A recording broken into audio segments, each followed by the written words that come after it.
Boa noite. Saúde é o tema do Canal Livre de hoje. Vamos falar dos benefícios da atividade física e dos desafios para manter o corpo em movimento em meio às restrições da pandemia. Também sobre os riscos do sedentarismo e da obesidade.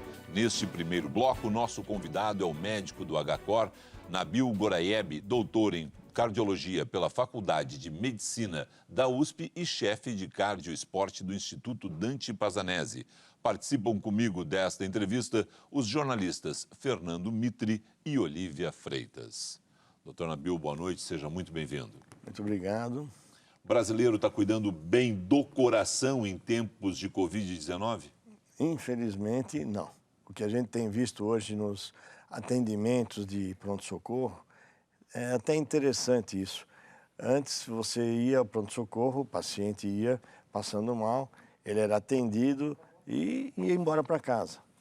Hoje, ou até, no máximo, ele era internado para ficar no quarto, fazer o tratamento clínico. Hoje, uma boa parte chega ao pronto-socorro, já vai direto para a UTI, porque ele adiou, até que a coisa não estava dando mais para segurar e acabar indo para o pronto-socorro em condições bastante pioradas, vamos chamar assim. Isso é uma constatação dos últimos 6 meses, vamos chamar assim. E é interessante que as pessoas têm medo, continuam com medo. Enquanto não forem vacinadas, eu tenho vários pacientes que me ligam, olha, estou esperando ser vacinado para poder ir no consultório. Eu falei, mas e aí? Então, essa situação tem sido muito preocupante para os clínicos, né, para os médicos em geral. Olívia, boa noite. Boa noite a todos que nos acompanham. Doutor Nabil, todas as questões envolvendo coração e Covid-19 estão esclarecidas, é tão comum a gente ouvir falar de histórias de pessoas que tiveram a doença e depois problemas cardíacos, enfim, o que ainda falta ser esclarecido nesse assunto? É uma doença nova e, vamos dizer assim, traiçoeira. Ela não cursa como a gente imagina para todos por igual. Então, nós temos tido problemas cardiológicos, complicações, principalmente nos internados. Aquele que ficou em casa, é muito baixa a circunstância ou a porcentagem de problemas. A gente calcula em torno de 5% dos que tiveram o Covid chamado leve, tratado como uma gripe em casa, podem ter algum problema cardiológico. Então, aí abre uma questão. Por conta de 5%, eu vou examinar todo mundo que teve Covid para ver se tem algum problema cardiológico? Aí aquela velha pergunta, se fosse teu pai, teu irmão, você faria todos os exames ou não? Então, realmente, a gente está numa situação complicada, porque aumenta custos médicos, aumenta custos de exames e nós precisamos informar o paciente, porque 5% pode ter algum tipo de problema. Os internados com Covid, seja no quarto e aqueles que foram para a UTI, chega a 20% o risco de ter problemas cardiológicos, entre outros problemas na coagulação sanguínea, no pulmão e até, gozado isso, até neurologicamente se pensa que tem algum problema.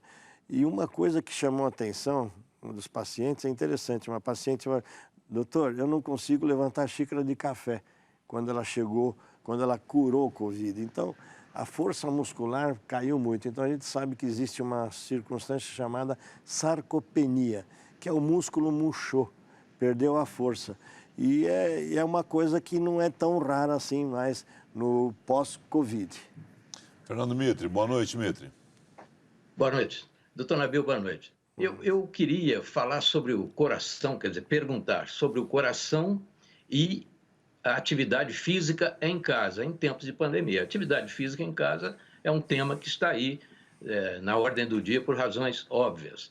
A Organização Mundial da Saúde, se não me engano, fala na necessidade de 150 minutos por semana de atividade física. Mas eu queria que o senhor qualificasse isso, a intensidade deste exercício dentro de casa, nos limites de um apartamento, por exemplo. O que é que um cidadão que esteja em quarentena pode fazer como exercício físico para se manter em forma nesses 150 minutos durante a semana? E como isso interfere na situação cardiovascular dele? Essa questão realmente é tão polêmica, mas a gente já tem uma linha de conduta. Fazer atividades físicas chamadas leves a moderadas, 150 minutos, e hoje já se pensa para 300 minutos por semana, seria 1 hora por dia.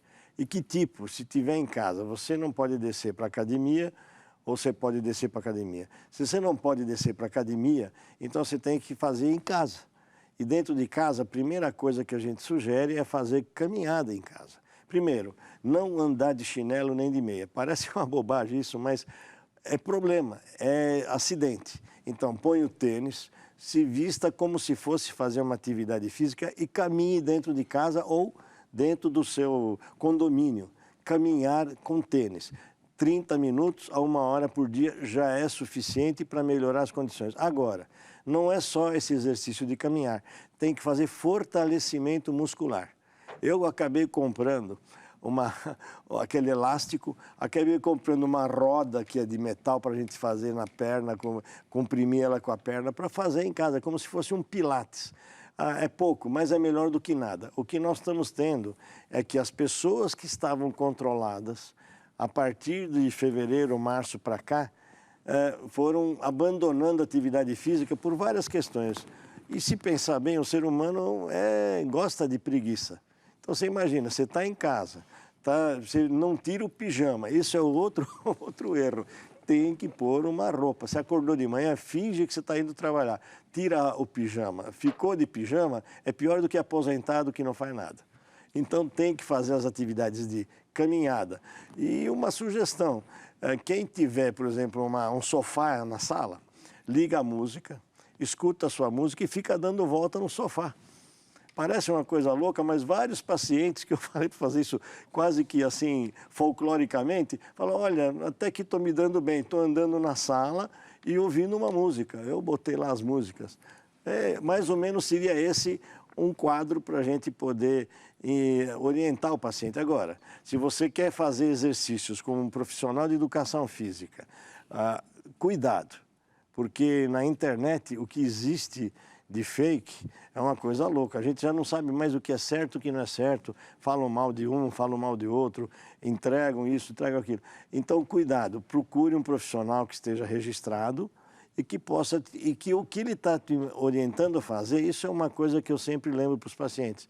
Não queira fazer novidades. Faça o que você está acostumado a fazer de exercício para manter o ritmo. Agora, não, eu vou fazer coisas novas, não vai dar certo. Contrário senso, aquela pessoa que está acostumada a fazer muita atividade física, tem uma carga aí de 300 minutos ou mais por semana, teve a Covid e aí se sente bem no pós-Covid e volta a fazer os exercícios sem medir as sequelas que a doença deixou. Vocês têm estudado isso. A doença tem deixado sequelas e as pessoas muitas vezes não percebem e agravam esses problemas, doutor? Mais ou menos acontece isso. O problema é que a gente não tem quem é que precisa fazer determinados exames para saber se tem sequela. Então, a ordem é fazer em todos. Que exames que a gente faz? A gente faz um exame de sangue para medir a inflamação, que é o PCR, chamado de, não aquele do diagnóstico, mas o de inflamação. Algumas pessoas, a gente faz a dosagem de uma enzima chamada troponina, não é em todos, o médico tem que ter liberdade de decidir na hora da consulta. Então, todos que tiveram Covid vão voltar a fazer atividades físicas, tem que conversar com o médico. Seja ele do SUS, seja do convênio, seja particular, tem que conversar. Para saber, eu posso fazer a partir de quando? A ordem é, espera 4 semanas, curou, vamos checar que está tudo bem, não sobrou nada, não sobrou nada. Nós temos tido sintomas e problemas com 60 dias. De repente, com 60 dias, eu estou com falta de ar, estou sentindo uma palpitação, uma arritmia. Está acontecendo isso. E essa frequência de buscar um médico no pós-Covid também vale para os atletas, doutor Nabil? A gente fala muito que quem é atleta não tem tanta preocupação porque estaria mais protegido dessa doença. É verdade? Como é que funciona o pós-Covid para quem é atleta, então? Pois é, o atleta não é só o profissional, porque você pode ser uma atleta amadora, mas que gosta de correr maratona, gosta de fazer sua bike. Então, na verdade, é importante fazer atividade física, tem que saber quanto e como. Todos que são atletas tiveram Covid e estão passando, profissionalmente estão passando para fazer as avaliações. Os clubes de São Paulo têm feito avaliações de toda a ordem, porque exatamente para ver se sobrou algum tipo de problema. A recomendação é, faça o seu exame, veja pelo menos o mais barato de todos e que ajuda, o eletrocardiograma em repouso. É o mínimo. O eletrocardiograma estando normal, provavelmente não vai ter grandes problemas, mas se a gente detectar alguma alteração do ritmo cardíaco, das alterações do eletrocardiograma, tem que aí o médico mesmo vai tomar decisões de fazer ecocardiograma, outros exames e até, nos casos que a gente tem dificuldades diagnósticas, a ressonância magnética do coração. Não é exame de rotina, mas tem sido muito frequente. Midri? Doutor Nabil, continuando aí na área dos atletas, mas chegando à juventude, mesmo que não seja uma juventude atlética. O que nós temos aí é um comportamento inteiramente divergente em relação a toda a orientação que se dá em termos de comportamento diante da pandemia. Que experiência o senhor tem tido com os jovens? Primeiro, o jovem, ele está assim tão defendido do vírus como se pensa? Segundo, não está. Em segundo lugar, como é que funciona o coração do jovem quando ele pega a Covid? O senhor tem tido casos assim de sequelas, casos preocupantes? Seria muito bom explicar isso, porque tem um mal entendido em relação aos jovens. A juventude, parece que ninguém consegue convencer a juventude de que o vírus pode chegar para ela também. É uma coisa impressionante isso. Isso é uma notícia horrorosa da gente saber, porque realmente o ser humano ele não depende só da idade, depende da imunidade de cada um. Tenho dezenas de casos, vocês mesmos devem conhecer. O marido pegou Covid, a esposa e os filhos não pegaram. Como? Ninguém sabe. Por que um não pegou? Imunidade. Bom, ficou uma coisa assim, meio imunidade. O jovem, a maior parte deles parecia que teria uma evolução melhor. E tem. Agora, morre jovem do mesmo jeito também. Tem uma porcentagem pequena que a gente não sabe que tipo de comorbidade ele tem. Às vezes ele nem sabe que tem uma doença que está lá quietinha e que com o Covid ela pode aflorar, causando mais danos. Então não é querer fugir de uma resposta definitiva, mas o jovem hoje é o grande disseminador da doença. Segundo, nem todos vão ter complicações. Sim, porque são jovens, mas casos têm sido hoje de 50 anos de idade, 60 anos de idade, complicados e até morrendo no hospital entre 50 e 60 anos de idade. Então não era uma doença que só pegava o indivíduo nonagenário ou octogenário, não. Está pegando também 60 anos e gravidade. Então nós temos que lembrar, é uma doença muito traiçoeira.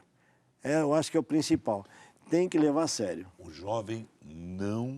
o jovem ainda não há aquele sentido de que ele também está levando a doença para dentro de casa. Como ele se sente bem, ele não tem o cuidado com pai, mãe, avós. Pois é, existe um negacionismo aí que deixa a gente transtornado. Como é que pode?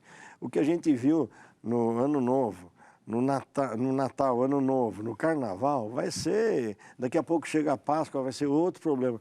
As pessoas realmente, eu não sei porquê, ou até sei, né? Todos nós sabemos, negam que a doença seja uma coisa grave, acham que tudo dá para resolver, é uma gripe aqui, uma coisa... Ela pode ser, na maior parte das vezes, 80% das pessoas têm uma gripe realmente. Agora, tem uma turma de 20% que vai complicar e 5% que vai morrer. Doutor Nabil, no começo falava-se muito pouco dos jovens, né? Vou voltar ao assunto dos jovens porque isso é importante. A gente está vendo tantas festas clandestinas, eles têm sido tão importantes na disseminação dos vírus, tão protagonistas das notícias que a gente tem trazido nessas últimas semanas, que eu acho importante insistir neles. No começo falava-se muito pouco dos jovens vítimas da doença. Agora o senhor mesmo traz, eles têm sido mais frequentes nessa estatística. O que mudou? Na verdade, a contaminação e esses mutantes que estão aparecendo aqui, essas variações, não existe ainda uma palavra final. Nós estamos percebendo que está aparecendo. Araraquara tinha o dobro de doentes com os mutantes do que aqui em São Paulo. Mas por que isso? Alguma coisa levou para lá. Então, a gente tem que lembrar que existem muitas variações. O mesmo da gripe influenza.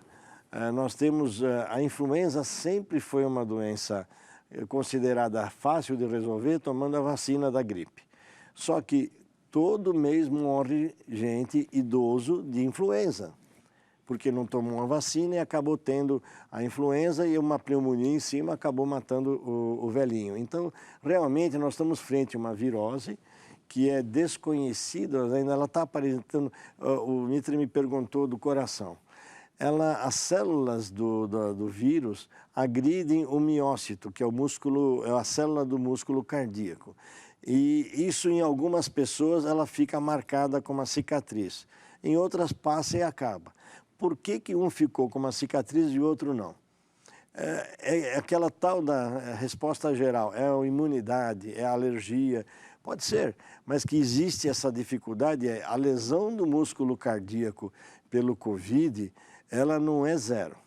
Ela está aumentando, ela tem uma porcentagem de 5%, pode chegar até 20% da lesão do músculo cardíaco e daí causando arritmias, insuficiência cardíaca e complicações outras.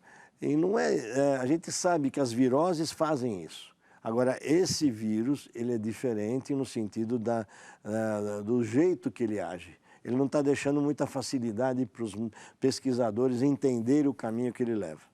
Mitri?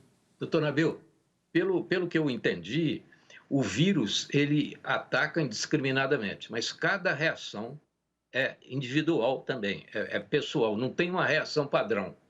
Então, estou falando de reação do coração, sistema cardiovascular. Cada paciente reage de uma maneira. Não tem um modelo de reação que permita o médico trabalhar com um pouco mais de objetividade. Tem que ver caso por caso, é isso? É mais ou menos isso. Na verdade, o que a gente tem, as complicações, elas seguem mais ou menos um caminho. Os primeiros 7 dias a 10 dias é chamada invasão do vírus. A partir de então, a resposta alérgica ou a resposta inflamatória do corpo contra o vírus que causam as doenças mais graves. Essa que é a pergunta, essa que é a questão mais problemática. Então, você pode ter um Covid, passa 7 a 10 dias, tudo bem, tranquilo, e tem pessoas que a partir do 10º dia começam a ter uma reação inflamatória tão grande que ela causa mais dano do que o próprio vírus. Por isso que os tratamentos hoje incluem a dexametasona, que é uma cortisona, que deu certo para tratar a inflamação. Então, hoje a gente sabe, Mitri, internou, já começa a tomar corticoide, o dexametasona. Por quê?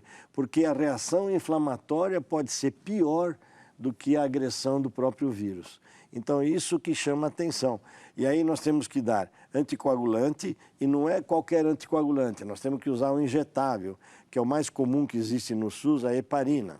Porque a gente tem que usar essas medicações injetáveis. Existe anticoagulante oral que não funciona para o Covid. Nesse momento não dá para pesquisar, temos que agir para salvar a vida. O senhor falou de 5% a 20%. Quer dizer... Mitri.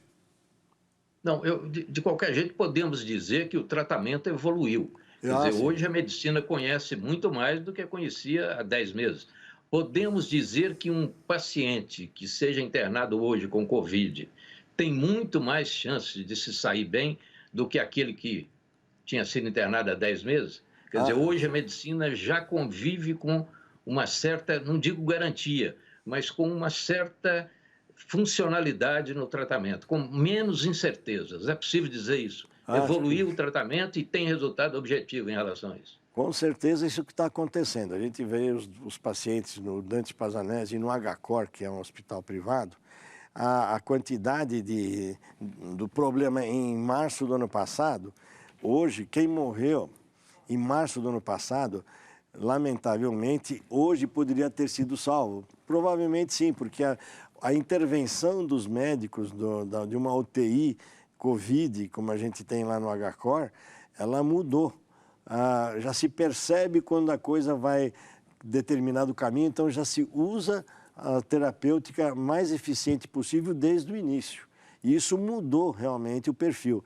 A porcentagem de óbitos, por exemplo, num hospital geral como o HCOR, está na faixa de 2% a 3%, que é baixa. Ah, bom, mas é baixa?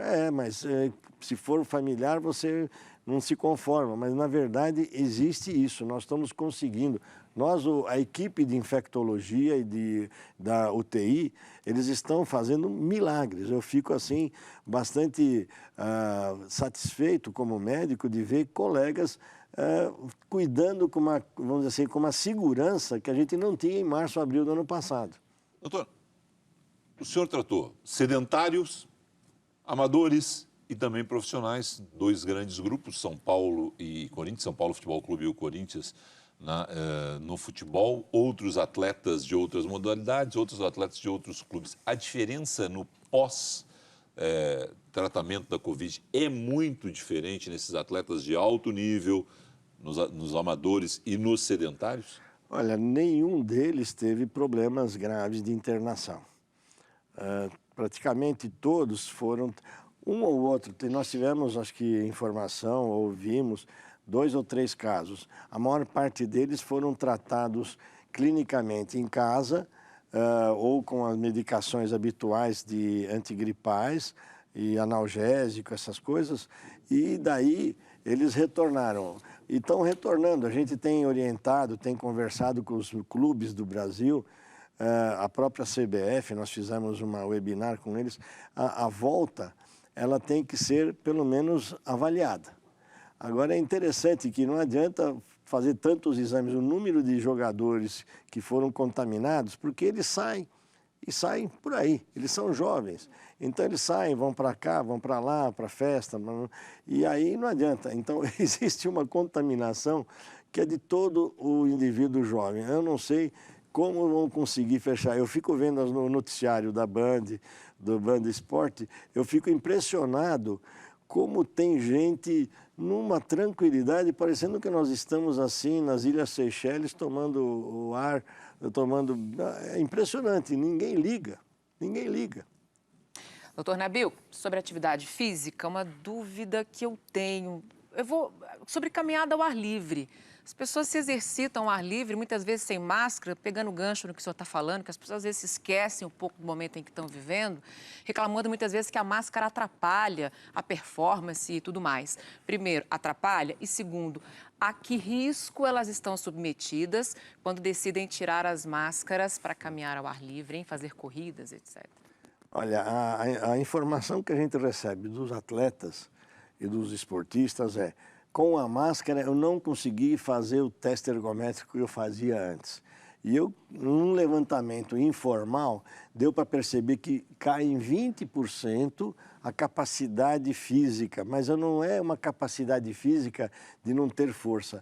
O incômodo da máscara, o mau jeito, ele não respira direito, ele acha ruim. Então parece que tudo contribui, eles não conseguem completar os 10 minutos do teste ergométrico, eles param com 8 minutos. Ah, já cansei, e ninguém é chinelinho. Cansei e eu não quero mais fazer, eu estou cansado, eu não consigo respirar com a máscara. Vai andar no parque, é outro problema. Então agora a gente tem que andar com uma garrafinha de água, garrafa de álcool gel e 3, 4 máscaras. Por quê? Como você vai estar suando, a máscara vai molhar. Mas ninguém faz isso, né, doutor? Não. Trocar? Deveria andar com 2, 3 máscaras no bolso. Eu troco para trabalhar cada 2 horas a máscara. A cada 2 horas eu troco a máscara. Bom, precisa? Eu não sei. Eu consegui safar desse negócio durante 1 ano fazendo isso. Então, na verdade, a gente tem que lembrar, o certo seria andar com a máscara, suou, molhou a máscara, troca a máscara. Agora, não adianta, eu vejo os colegas na televisão, no rádio, onde for, pedindo para as pessoas se cuidarem, usarem máscara, fazerem tudo direito. A ideia é essa, continuar repetindo até que um dia alguém nos escute e faça isso. E tem perigo mesmo de contaminação andando ali sem máscara? Desculpa, Mitre. O que tem, os trabalhos que foram feitos na Holanda e na Bélgica, faz alguns meses atrás. E eles mostraram com iluminação especial que o aerosol da conversa, principalmente, numa corrida, é 3, 4 vezes superior à quantidade do que normalmente. Então, aquilo, se a pessoa estiver contaminada e com uma doença sem sintomas, por exemplo, ela está lá com o vírus, mas não tem a doença, ela vai disseminar. Porque aquilo ele não vai só ficar no ar, ele vai se depositar nos objetos. Então, por isso que o álcool gel é a grande solução nesse momento, para ajudar. Mas, na verdade, é isso. Você tem um aerosol, você dissemina. Por isso que nós estamos tendo a quantidade de gente que contamina e que morre no Brasil. Mais de 1.000 por dia. Doutor Nabil, o senhor falou que aqueles que deveriam procurar os médicos em situação normal estão evitando. Então, vamos falar do sistema cardiovascular dos pacientes que estão por aí. Quais são as condições básicas, quais são os indicadores básicos para deixar um brasileiro desses que tem medo do vírus e que está em casa tranquilo? Mas eu vou emendar uma outra pergunta. O senhor vai falar da pressão arterial. Eu sou do tempo em que os médicos, aliás, um grande médico que me examinava, que eu sou meio paranoico há 60 anos, ele dizia o seguinte: se a pressão está 15/10, está boa, 15/10 está bom. Um grande médico, nem vou dizer o nome dele, porque ele é monumento aí hoje e tal. 15/10. Hoje, 13/8, o médico já torce o nariz. O colesterol. O colesterol, eu sou do tempo dos 200 do colesterol total. Hoje, 180, vocês já querem que a gente reduza um pouco a manteiga, não sei o que e tal. A hemoglobina glicada, tudo bem, 5,3, 5,4, eu acho que está bom. Mas a glicemia, eu sou do tempo que até 120 estava tudo bem. Hoje já estão falando em 80, 90. O que é isso? Eu sei que o que se toma de remédio hoje é uma loucura, né? Tem uma certa indústria aí que gosta muito disso. Mas a questão é, faz sentido isso? Eu uma vez perguntei para um grande cardiologista isso, ele falou, olha, é que a medicina vai evoluindo e a gente vai ficando mais exigente. Mas e antes não tinha essa exigência? O que faltava antes e o que sobra agora? Para ter mudado tanto esses números. Puxa, vamos lá. Vamos começar do começo aqui, então. Primeiro, o colesterol. Hoje, o que a gente valoriza é o LDL, não é mais o total LDL. nem nada. O colesterol ruim. E por que isso? Porque todos os trabalhos feitos, eu não sei se teve algum aspecto comercial atrás disso ou não, porque o que a gente vê é o que está na publicação. Mostram que colesterol LDL elevado para cada faixa de idade traz um risco 110, maior. por exemplo? O LDL 110. normal é na faixa de 100, até 130 no indivíduo com mais idade. Agora, você tem lá 160 de LDL colesterol, tem que tratar. Então a gente faz os exames, ultrassom de carótida para ver se tem placas. Algumas vezes você faz os exames funcionais do coração. Então hoje colesterol, quanto mais baixo for, é melhor. Uma coisa importante, a gente não sabia que quem teve evento, derrame, infarto, angioplastia, cirurgia, o melhor nível de colesterol ruim, que é o LDL, tem que estar na faixa de 50 a 70 no máximo, é 50. Mas como é que chegou nisso? É para vender mais remédio? Não, é que os trabalhos mostraram que quem estava na faixa de 50 teve uma sobrevida muito maior do que aquele que estava na faixa de 100. Mas e o HDL? Se o HDL, por exemplo, tiver em 60, o LDL pode estar um pouquinho alto, não? Um equilibra o outro, não? Infelizmente não funciona que nem isso aí, não. Ele funciona, é bom, traz uma proteção, principalmente para a mulher. Mas o que a gente tem preocupação é no LDL. E é gozado. O interessante é que tem pacientes que têm um HDL baixo, abaixo de 30, de 40. E uma coisa importante, aproveitando o momento, o uso de esteroides anabolizantes, de hormônios de crescimento, da pomadinha de testosterona, diminui o HDL colesterol. Traz ele numa faixa abaixo de 20. Que é um perigo. Pois é, você fica como numa cidade, perigo, só tem bandido, não tem polícia. É claro. Então, isso aí. Outra coisa você comentou em relação à glicemia. O índice glicêmico ideal é 99. Agora, tem que saber se você tem esse índice, se você tem na família mais pessoas diabéticas, você tem que evitar muito o excesso de frutas, que tem muito frutose, aumenta o índice glicêmico, tem que fazer exercício físico. O diabético e aquele que tem uma tendência para ter diabetes, o exercício aeróbico é o ideal. E tem que ser feito, no mínimo, 4 vezes por semana. E isso vai ajudar a queimar essa glicose que está lá. Outra coisa, a hipertensão. A hipertensão é uma guerra que a gente não sabe bem os interessados. Mas, se eu tiver que escolher, eu quero minha pressão 12/8. E por que isso? Porque hoje já se sabe que acima de 70 anos, até 14/8,5, ela é considerada, vamos dizer assim, normal. Só que existe o normal e o ótimo. O ótimo é 12/8. Por que isso? Porque as pessoas com 12/8 tiveram uma sobrevida sem complicações médicas por muito mais tempo. As informações estão surgindo nos últimos anos. Antigamente a gente fazia pesquisa, eu lembro quando o doutor Adílio Jatene era o diretor do Dante Pazzanese, nos anos 70, 71. Eu estou completando 50 anos de Dante Pazzanese esse ano aqui. Vou ter que aposentar obrigatório depois de 50 anos num lugar só. E o que acontecia? A gente tinha as condições que na época se conhecia. A gente fazia pesquisa com 20 pacientes. Hoje é 4.000, 5.000, 10.000 para poder tirar uma conclusão. Tá. Agora, só uma perguntinha. Se um paciente seu tiver um ateromazinho na carótida, o senhor falou aí da carótida, o que o senhor faz? Vai ter que tratar. Tratar como é que preventivamente, baixar o colesterol LDL dele, pelo menos isso. E existe uma linha que manda usar aspirina, coisa que a gente ainda não tem certeza se muda o perfil. O que a gente sabe em relação à aspirina é que quem usou aspirina na prevenção e quem usou depois de ter o infarto, foi a mesma coisa.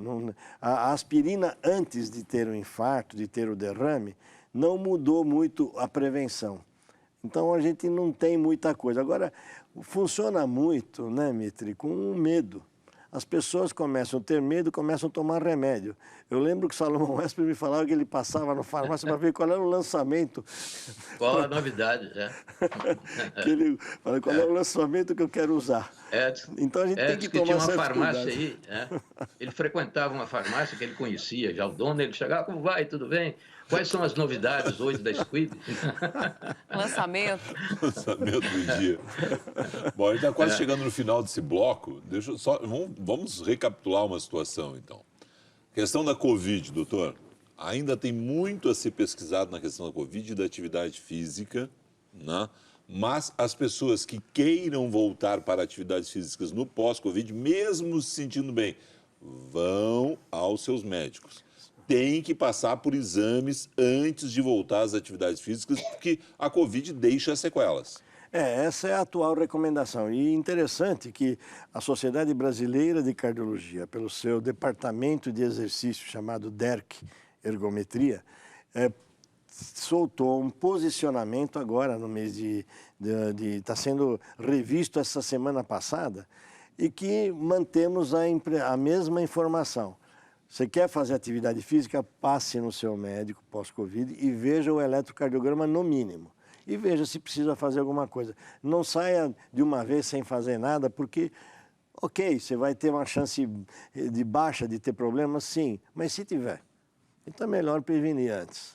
Atividade física previne doenças cardíacas, a gente sabe, mas também previne Covid?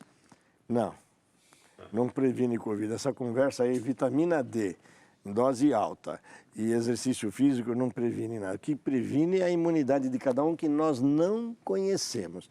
História de tomar milhares de unidades por dia de vitamina D não trouxe nenhuma diferença. Teve Covid do mesmo jeito. Então, o importante é você manter sua imunidade em ordem. De que jeito? Dormindo bem, comendo bem, fazendo exercício. Isso é o geral para tudo? Essa é o ser humano. Para fechar o bloco, Mitri. Não, eu estou muito satisfeito. Eu só queria fazer uma pergunta, não sei se a resposta é longa, mas é o seguinte: nós estamos falando muito da caminhada contra o sedentarismo. Eu queria saber como é que sai do sedentarismo. Quer dizer, para um telespectador sedentário, ele ficou impressionado com tudo que nós falamos aqui, ele quer sair do sedentarismo. Como é que é esse roteiro? Pode sair de repente? Tem que ser devagar? Como é que essa mudança? Porque é uma grande mudança até de modo de viver, né? De um sedentário de 50 anos, por exemplo. A Organização Mundial da Saúde e a Federação Mundial de Cardiologia e a nossa Sociedade Brasileira de Cardiologia recomenda o mínimo a caminhada. Por quê? Mesmo para o idoso, a caminhada simples é um belo exercício. Agora, se é mais jovem, você já está treinado, pode fazer seu exercício mais intenso, mas a caminhada é o início. Não adianta querer fugir disso. Tem que fazer caminhada durante pelo menos um período, ver como é que você está indo, porque a queixa que a gente viu, muita gente nos Covid, dizendo que tem dificuldade muscular, eles não conseguem fazer força, nem conseguir. Então, na verdade, tem que começar lá embaixo, caminhando, todo dia, pelo menos 30 minutos, 7 dias da semana. Ou então, subir escada. Se você subir 3 andares de escada todos os dias, equivale à sua caminhada de 30 minutos. Esse é o mínimo dos mínimos para a gente sair do sedentarismo. O primeiro bloco deste Canal Livre vai chegando ao seu final. Muito obrigado, doutor Nabil Goraieb, pela presença, pela participação aqui conosco. Uma excelente noite, uma boa semana de trabalho. Muito obrigado a vocês. Espero que a gente tenha convencido as pessoas para usarem máscara, pelo menos. No próximo bloco, a gente recebe o fisiologista do exercício e pesquisador da Faculdade de Medicina da USP, Tiago Peçanha. Em instantes.